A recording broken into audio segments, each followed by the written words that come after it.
is Abigail Normand. I'm French. I moved to Portugal. I know. We will not be talking about French today, not here. I moved to Portugal about 18 years ago, and I wasn't born there, but I feel like I belong there. This is a view from my office. I am based in central Algarve, more exactly in Vila Moura, and this is the view that I have every day from my window. Yeah. I represent EAD Portugal. We are a French company that is based in Portugal for the last 2 years. We are growing very quickly. We are at the moment number 3 real estate in Portugal. We are a web-based company. We are about 600 agents spread all over Portugal. As I was just talking earlier, we just got another agent now for the Silver Coast. So we have a vast portfolio of property. We have about 6,000 property all over Portugal. So it means that whatever area you're looking for, we will cover it, and you work with one familiar face. So why Portugal? Many of my clients, they could have bought in France or in Spain or in Italy, but they decide to choose Portugal for many reasons. First one, it's ease of access. So we have 3 international airports, one in Porto, one in Faro, one in Lisbon. So it's about 2.5 hours from any capital of Europe. So easy access. The weather, I mean, like the weather we have today, we have this most of the year long, about 300 days per year of sunshine. And the food as well, Mediterranean food, a lot of fish, fresh fruits, good wines. The people, Portuguese people are very warm and kind, and it's, I mean, I always feel that they're kind people, they will always come to you. Everybody speaks English in Portugal, so if you're thinking of learning Portuguese, it will be complicated because even if you try, they will always answer back in English. Security. It's when I ask my clients, so why Portugal? And they tell me, well, we feel safe. And I think on the day of today, it's very important that you just walk around and you're safe. Sometimes I leave my bag in the car and people say, well, don't close. No, it's okay, we're in Portugal. So it's important. Education as well. I mean, I don't think that you have still small kids that will go to school, but if you had, education is very good. And the healthcare system as well is as good as in the UK. Okay. So once you decide that Portugal is the country you want to be, it's very important that you set your budget, that you decide what you want to achieve.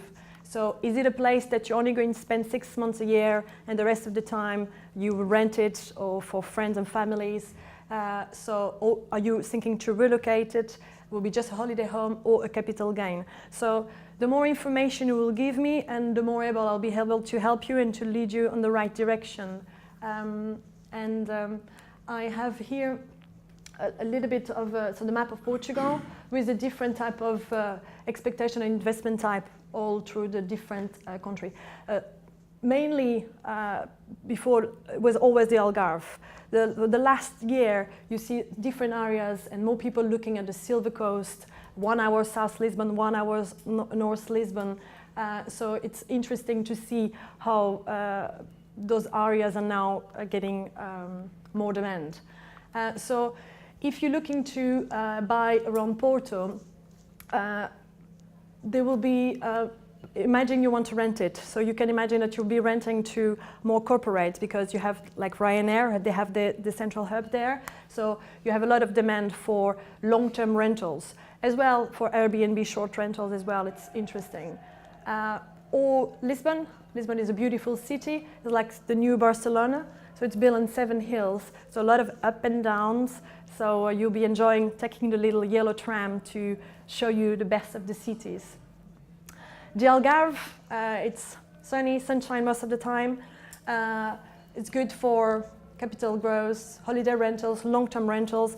At the moment, what we're seeing in Portugal is that so many people are coming to Portugal.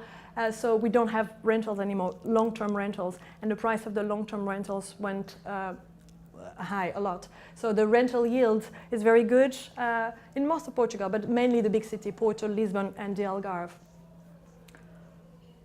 I took a little bit of few properties all over Portugal. So even if now I'm talking about you're looking for another destination and it's not here, then just come with me after and I will show you what I have.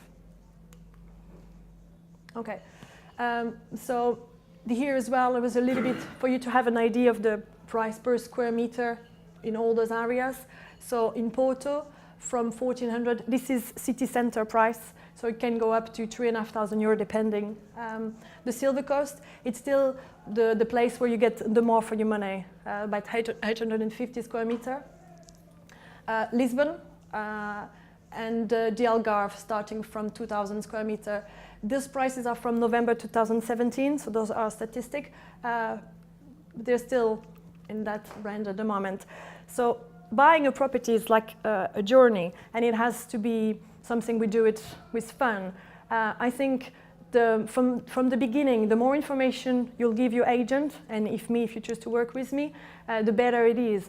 So depending, even if it's an early stage that you're thinking of buying in Portugal, I had some clients from the moment they first came and talked to me until they buy, 2 years went on, and that doesn't matter. So the stage you are, we'll take it slowly, chat, let me know. Even if you see some properties from another agent, just send me, look, Abby, we like this, what do you have similar? Or even if it's another agent, I have agreement with most of the people. So once you decide, okay, we're coming, we're organizing a trip, then we will have been chatting already all long through. And at the moment, I'll say, okay, this is available, let's go and view it.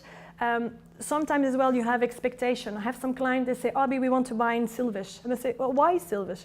Oh, we've been looking online and it looks nice. But the reality when they arrive, they view the city and it's like, oh no, it's not for us. So I think all the things you see online is good, but arriving in the country, and then there will be a total different reality. So I'm here to help you, and let's make this journey fun. So this is Porto. I just had I thought it was a beautiful picture, the River Douro, very nice Porto wine as well. Lisbon, I had a beautiful picture, I love this picture with a yellow tram. It's one of my favorite outside there as well. Next time I'll put it on the slide. And Carveiro, this is where Paula's office is based. Beautiful as well. Okay, so the finance option. This is really like depending on your individual circumstances, but it can be, you can use a Portuguese bank. Again, everybody speaks English, so if you decide to use the bank, you will always have someone that will help you in your language. If it's a cash purchase, then good, you won't need a bank. But the usual term for Portuguese bank, you need 30% available of the full amount. So buying process is very simple. However, you're still buying in a foreign country, so it's very important to find a lawyer you trust, and Paula will take us after to all the legal process, how it works. Hopefully, we will arrive to the moment where you find your property, and there's a moment you make an offer, the offer is accepted, and now we need to remove this property from the market. So by this time, you'll have used your accounts pre-found if you can, and then David will take us through that after. And once we reserve the property, and I will not go in any legals because Paula will do this better than I. So once we find your property, then it's the time to just sit down and have a sagres or a glass of wine and relax.